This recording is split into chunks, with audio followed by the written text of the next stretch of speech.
He's been away. He's always away. He's always on holiday. I'm joking. He sat in for me for 2 weeks. We welcome back the legend that is Peter Cardwell. Hello. Hello, Jeremy. Nice tan. From one large dumb animal to another. Where have you been? What are you doing? Why are you off again?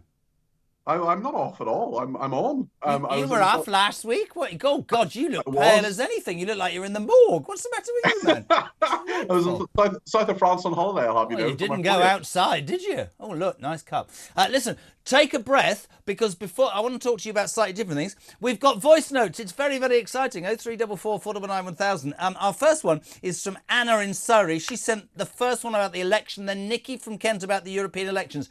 Man with buttons, don't get it wrong. 3, 2, 1, push. Hi Jess, Anna from Surrey. What your last guest doesn't understand is Reform isn't a political party. Reform is the British people. And we want standards back. And we will take our country back from the Tories and then from Labour. But understand this, Mr. Tory, we aren't backing down this time. We are here and we are staying. So join us or go away. Interesting. Hello, Jeremy. It's Nikki from Kent and sometimes Italy. I live in Italy for part of the year, and we do have Giorgia Meloni as our Prime Minister.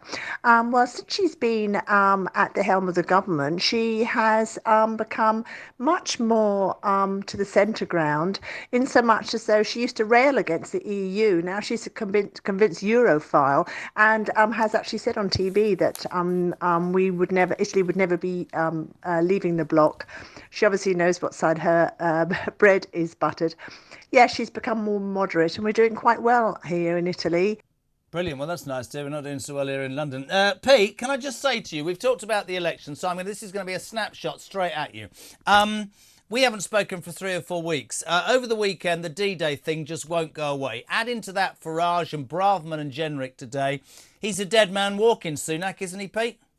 Yes. There's no way back from this, really. People will forgive him for D-Day. I don't think there are too many people who think that he really, doesn't like the veterans and doesn't think that our amazing history and victory over Germany and the real bravery of those people 80 years ago should be celebrated. I think people see this as a mistake, but they're annoyed. They're really annoyed. People who are not necessarily from military families, but people who just think, for goodness sake, why weren't you there? These other heads of government were as well, but you weren't. It was a huge, catastrophic mistake. I think the biggest of his political career so far. But already things were really bad for Rishi Sunak, and every bit of evidence we have, every poll we have, shows that the Conservatives will lose this election. And I think it's not just about. I think it's almost a foregone conclusion that Labour will win. And the question I have is not so much about the victory for the government and the new government, but what the opposition actually looks like. And that, to me, is actually a more interesting question than what the government looks like. I was saying last week they were talking 130, 40, 150 seats. They're saying after D-Day it could be less than 100. Let's talk about Farage. Over the weekend, Suella Braverman in the Times, in fact, today, saying that they need to do a pact, the right of the Tory party with Farage. She's countered by saying she, Jenrick, others are welcome to join. I'm not doing a pact with the Tory party, right, because I don't trust them after what they did to me over Brexit. Many people have been on this station over the last couple of weeks and said, and I was lucky enough to be in the chair, good timing that. I came back from holiday after you did 2 weeks. We started at 4 o'clock. I said one word, Farage spoke for 45 minutes and the audience went up by 92%. The fact of the matter is there's something about, there's something about the way he's galvanised certain people. Do you, as a political nerd, believe that it's the real thing, or is it all just a bubble? Do you think that Farage is a serious player?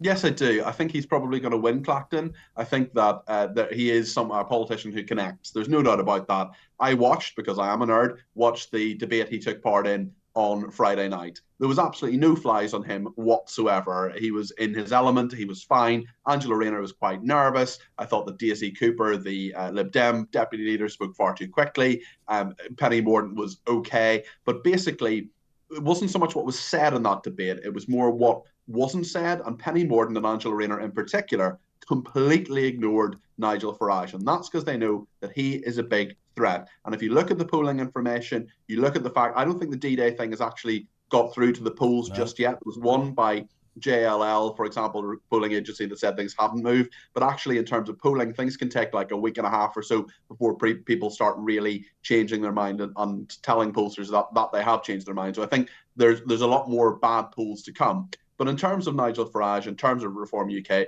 there is absolutely no doubt that they may not get lots and lots of seats, but they are a huge force in this election. The Conservatives are spooked. I think Suella Braverman is sort of half spooked, half hoping that Nigel Farage will become and be the leader of her party. There's so much bad blood between the Conservatives and Reform.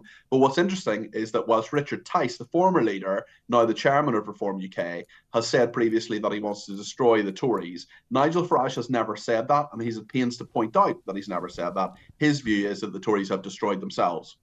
Very quickly, really interesting, all over the newspapers today. Macron calls this flash election yesterday in France. Just to explain to people, there were European EU elections yesterday across Europe. How ironic that as we face the first left-wing socialist Labour government in 15 or 20 years and were laughed at 5 years ago, it seems that Europe are turning against the EU and are going to the right. Marine Le Pen, all these people in Belgium as well. That's a really fascinating point, isn't it?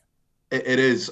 We've seen the Prime Minister of Belgium resign. As you've seen, Macron has dissolved the French National Assembly, their parliament. It is a fascinating move, and we can actually find ourselves pretty isolated in Europe, because if you have Trump perhaps winning in America, you have a lot more right-wing governments across Europe, for example, and in the European Parliament as well. Even Ursula von der Leyen, Chesney Hawkes lookalike, that is the head of the European Commission. She has actually softened her line on a number of things and made sure that she is cozying up to the right in many regards. Do you know why? Because she is the one and only. Get out of here. I went to his concert. Actually. Do you know, recently. that is nothing you should admit to. By the way, I'll see you tomorrow. I've got some fake tan for you. You look like you're a ghost. Well done, mate. God bless you.